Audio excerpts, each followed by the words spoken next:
ভূমিকম্পের হানা, ঢাকাসহ কেঁপে উঠল সারা দেশ। আতঙ্ক ছড়ালো, হুড়মুড় করে বেরিয়ে আসলো মানুষ। এ যেন কানের পাশ ঘেঁষে গুলি বেরিয়ে যাওয়ার ঘটনা। এখন প্রশ্ন, তবে কি দানব ধ্বংসযজ্ঞ আসছে?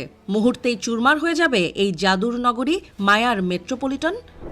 বিশেষজ্ঞরা দিচ্ছেন ভয়ঙ্কর বার্তা, বলছেন হাতে আর খুব একটা সময় নেই। মুহূর্তেই হারিয়ে যেতে পারে জনাকীর্ণ ঢাকা, মুহূর্তেই প্রাণ হারাতে পারে 50 লাখেরও বেশি মানুষ।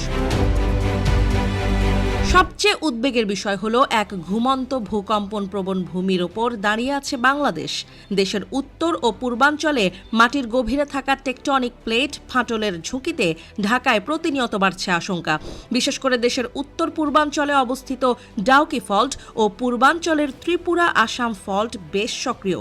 এসব ফল্ট থেকে শক্তিশালী ভূকম্পন হলে মুহূর্তেই ধুলোয় মিশে যেতে পারে বাংলাদেশ। এমন তীব্র ঝুঁকির মধ্যে থাকার পরেও কোনো মাথা ব্যথা নেই বাংলাদেশের জনগণ